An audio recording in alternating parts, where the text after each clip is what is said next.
Well, it's my great pleasure to introduce Chris Green, director and writer of The Pebble and the Boy, that's out nationwide, or, well, 99 cinemas, as you just told me, Chris, this Friday. Right. So congrats on the movie, Chris, and welcome to the show. How are you doing today? Thanks for inviting me, Peter. I'm doing great. It's the end of the day, and this is the highlight of it for me. So thanks for having me. No, thanks for coming on. Chris, talk to me about where we are in the film now. Obviously, it's about to come out, but are you kind of now done with all the screenings? Are you kind of doing the junkets? Where are we in the journey of the film? Yeah, what we're doing. We've been doing quite a lot of press last couple of days, which is a new experience for me, really, especially in this so much in such a confined time. But it's been great. I've really enjoyed it. We just had it announced today that we've got 99 screens across UK and Ireland, which is, like I say, beyond my wildest imaginations for this, what is a little, British independent film. So yeah, we're gearing up for Friday. We have a sold out screening in Brighton with a Q&A. And then following Friday, we've got 2 screenings up in Manchester, both sold out, again with Q&As, with some of the cast popping along. So this is the time to enjoy it, I think. And Friday will be the first time I see it on a big screen. So I'm really looking forward to that. Oh, terrific. Well, congrats, Chris. I mean, I just told you offline that I saw it down at Soho House in the screening, so I felt like I was watching it on the big screen. It's one of these films that sounded really good as well. Obviously, we've got a fantastic soundtrack attached to this film. I was curious because I've not seen any of your previous work, so forgive me, but is this a personal film for you in terms of the genre? Have you lived it? Is it something that's in your wheelhouse, so to speak? It is, yeah. I mean, the film is inspired by a lot of things, and the plan for this film came before all the other films that I've made. So I've made I think this is my 5th low-budget independent feature film that I've either written or directed. But this is very much the passion project, and very much has elements of me in it. I mean, the other films do have elements of me in it, but this one, there are parallels between me and John, the lead character, in that my dad died suddenly when I was 15 of a heart attack, and I was a mod at the time, a Parker wearing, Harrington jacket wearing mod. So that was the influence, and obviously Paul Weller's a massive influence. I wouldn't say I was a dyed-in-the-wool mod, but I still have an affiliation with it and an affinity with it, and I do like to, wear some of the brands that's synonymous with mod. Gabici Right. being one that I'm wearing at the minute. Yeah. Fred Perry. I'm a big fan of Pretty Green. I think that's Liam Gallagher's brand. I think that's the stuff that I buy most. Yeah. Right. Chris, I'd like to get into some of the brands and talk about some of the clothing in a moment, because obviously it's a huge part of the genre. But what I was going to ask, I mean, we have a lot of international listeners as well for the podcast, especially. And do you think this could you firstly explain what a mod is, maybe what a mod was, what a mod is today? Right. So yeah, absolutely. So mod started in the 60s. The word modernist. There's several terms. It's a way of life. It's clean living in difficult circumstances, I think, was the first motto of the mods. Started off when young men and women first had disposable income, really, for the first time after the Second World War, and started spending it on fashion and music, with all those influences, and started wearing big parkas to wear over their sharp suits for getting round London, especially, and then came the scooters, the Vespas, the Lambrettas. So it all became what was a mod movement at the time. I don't think it's a movement as much now, but it's still there.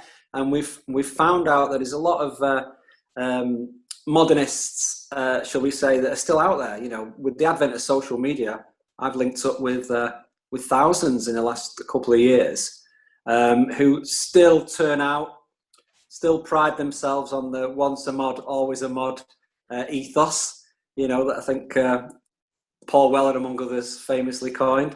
So yeah, the mods are still out there doing it, still dressing sharp, still turning up like peacocks to big events like the Brighton Mod Weekender, of which I'm going to this weekend. So yeah, still there. Why is Brighton the epicenter for? Why is it the mecca for the mod movement and for the mod history? Would you say? Couple of reasons really, because I think we've discovered now that it was a bit of a media hype surrounding the alleged mods versus rockers riots in 1964. But that's when the subculture of mod first became, there was awareness from the general public because it was featured on London News and in the Daily Mirror and the Express newspapers about riots between mods and rockers, and what the media they really played it up. So then I think there was an awareness, of that Britishness about it at the time, and then I think it died out a little bit, and then of course Pete Townsend wrote the great rock opera that is Quadrophenia in 73, 74, and then it was mod was really relit. The torch that was burning quite, dimly was came to flame again. The flame rose in 78, 79 when Quadrophenia came out, and that's a lot of people who went to see that film found out what mod was and really got into it. That was the second generation, the mod revival from 79 to 84, of which, I was one of those kids. Right. So it's strange because I was thinking this on the train home after the screening, how the mod movement, I mean, call it what you want, like a genre, a movement, it's kind of a generational thing that spits around every 10 or so years, I think. So like after the Quadrophenia film, then you had in the 90s, which was my kind of growing up, was, Oasis, Blur, Britpop, that kind of the Britpop era, yeah. The pop influx there that kind of leaned heavily on, say, like the 60s inspired clothing. And of course, then when you go beyond that, or when you kind of backpedal forward, if that makes sense, and you realize, it's already had a iteration with Quadrophenia. And I mean, I don't know really what it kind of looks like today. I guess Arctic Monkeys, and I mean, I'm not really down with the kids, so to speak. Maybe you can tell me. So what is it present day? How does it look present day? Well, I think the 90s was the last big one, wasn't it? Britpop. There were, I think Liam Gallagher considers himself a mod, and people like Liam. He dresses the part, albeit a new version of mod, and one that is, partly created himself. There are a lot of cool bands around at the moment. The Electric Stars, a band called Spinner, both who have got tracks on our film. But yes, it's still there. But what I have found, and this was really interesting for me, is all the clothes in our film, or the majority of the clothes, are supplied by a company called 80s Casual Classics. I don't know if you've heard of them. They're the biggest online fashion brand retailer in the country, and they sell, Fila, Gabici, Sergio Tacchini, all that sort of stuff. Benetton, yep. Yeah, lots of classic Adidas trainers and stuff. And when I got talking to Neil Primmett, who's the owner, Neil's worked on a few films like The Business with Danny Dyer, and Football Factory, that were heavily, terrace influenced geezers that, that we know as casuals, which came about really in the early 90s, when the flared trainers and the Adidas and the zip-up cagoules. And what we found is today that a lot of people like my age, who are just early 50s, were casuals back in the 90s, and were mods when they were younger.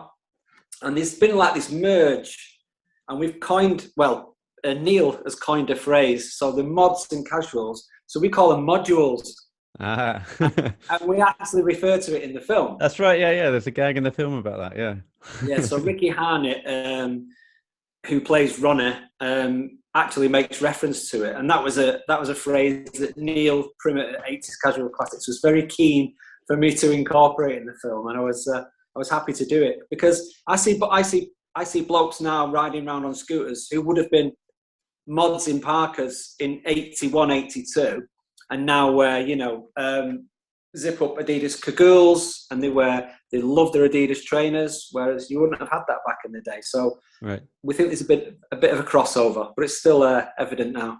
Well, the Parkers were like the practical clothing for the mods to go down to the beaches in the 60s. They would sleep in these. So these were kind of like the tents as well. So, perhaps now with you being able to get like a cheap Airbnb somewhere that you can do a road trip, but you don't have to kip on the beach necessarily. You don't have to kip on the beach, yeah. And luckily, with brands like Pretty Green, you can get really, really smart lightweight Parkers, which is what I prefer to wear. I know a lot of the old school mods, especially the blokes who'll be going down to Brighton or the Isle of Wight festival this weekend, like their M51s, the proper military Parkers, they've got the lining, and then they've got and some of them love to wear the patches still and the badges, and I think those Parkers tell a tale. It's a badge from being slept in. Yeah, right. I mean, you mentioned Quadrophenia there. I think I read on the train on the way to the screening that it was misreported in one of the papers that this was going to be a sequel to Quadrophenia. How much does it kind of irk you that there's going to be like a big shadow cast by Quadrophenia, or are you kind of just happy to be saddled alongside it? I mean, what's your position on it? So what we tried to do is, when I decided to make this film, obviously very aware of the shadow that Quadrophenia casts. And so what I deliberately set out to do was make a film that, it falls into the category of a mod film, but try and make it as far away from Quadrophenia and the story that Quadrophenia was as possible. One, we set it in the present day. Yeah. Two, it's a nostalgic reflection on mod, but not mod of the 60s. It's more mod of the late 70s, early 80s. So there is a slight nod to Quadrophenia in the film for those that know. They might know a certain alley. Yes, exactly. So we did that. That was a little bit tongue-in-cheek in a certain alleyway in Brighton next to Quadrophenia Alley Clothing, who were very supportive to the film. But apart from that, wanted to stay a million miles away from it. Patrick, who plays John, isn't Phil Daniels playing Jimmy. There's a different anger. Jimmy was angry because he was angry, because he wanted to be different. John's angry because his dad's dead. And that's the different journey. They both end up in the same place, but whereas Phil Daniels only took about an hour on a scooter from London, our character John takes a good few days from Manchester. Yeah. Well, that's actually quite. I mean, that's a well-rounded way of putting it. I was thinking that I had the good opportunity of interviewing Frank Rodham back in the day for the book that I wrote, and I kind of asked him like, what did he think of mods at the time, and I touched upon that, and he basically said it was a lot more than the clothing. It was always about the emancipation of working class kids. And I felt like watching your film, Chris, it was pretty much in that ilk, but using the mod movement as a vehicle, pardon the pun, to tell the story of a boy trying to reconcile the history of his dad and find his own identity as well in that same frame. So I felt like you're not always going to get away from Quadrophenia, and you shouldn't do. But there's always room for mod films, because it's it could be a genre like any other genre. Absolutely, yeah, and I think that's what we've found. People are comparing it to Quadrophenia. I know there's another film just come out, another mod-related film that has just come out, who actually had all the original cast from Quadrophenia, apart from Phil Daniels, in it, playing cameos, but not as their roles that they played in Quadrophenia. It's called To Be Someone. I've not seen the film yet, but yeah, I think there's room. And what we've definitely seen is a hunger for it. I get part of this journey has been, the support that I've had from the mod community and the scooter riding community. I mean, from that opening scene of the film, we had 200 scooters turn out, That's a on a great Saturday opening morning. there. I love that. Thank you. On a Saturday morning, and they waited there for 3 hours in the sunshine, and they rode round and they did everything they were asked to do, and they were fantastic. I forgot what the question was. No, Now, Peter. What were we talking about? Chris, it wasn't really a question. It was just kind of me just glossing over some thoughts of the film. But maybe we'll just touch upon the clothes, because I was interested. You mentioned 80s casual classics there. So what is the deal when you have a low independent budget for a movie? How much can you allocate for the costumes? And how much can you allocate for the music? Because I think like that must have been a big slice of the pie. Yes, I'm not allowed to talk about figures for any of them, but No, yeah. 80s casuals were a massive supporter. I mean, you can see that's why they're on there. 80s casual classics and Scamadi scooters were massive supporters of the film. And I mean, from a financial point of view, and from Scamadi the scooters, and nearly all the clothes, apart from John's Parker and John's blazer, I think almost every item that's worn by the young characters in this film and Ricky Harnett, it was supplied by 80s casual classics. So hopefully that'll give some sort of sense of the level of commitment that we couldn't have made it without them. Right. Without those sponsors, and also Twilight Taproom and V-Code, this film would never have got on the ground. And the kindness of people, of mods, and particularly Paul Weller fans, who put their hands in the pockets for 2 crowdfunders, and and helped us, because low budget independent filmmaking in this country is so tough. I take my hat off to anyone. Peter. Yep. I've just got low battery come up, so I just need to plug my phone in. Is that okay? No problem, mate. At the Pebble and the Boy on Facebook is where people can follow the journey, and also the Pebble and the Boy film, I believe, on Instagram, so people can have a look at all the great posters and all of the great absolutely, yeah, and also hopefully some of the Q&A and stuff like that will appear on the socials at some point. So yeah, thank you for that, Peter. We've been really ramping it up this week. We've now got over 28,000 followers on the Facebook page, which is absolutely stunning. So if that turns into bums on seats at cinemas, then yeah, we've done a good job. And our investors will be happy, our sponsors will be happy, my wife will be happy, because for 10 years, this film has been in here.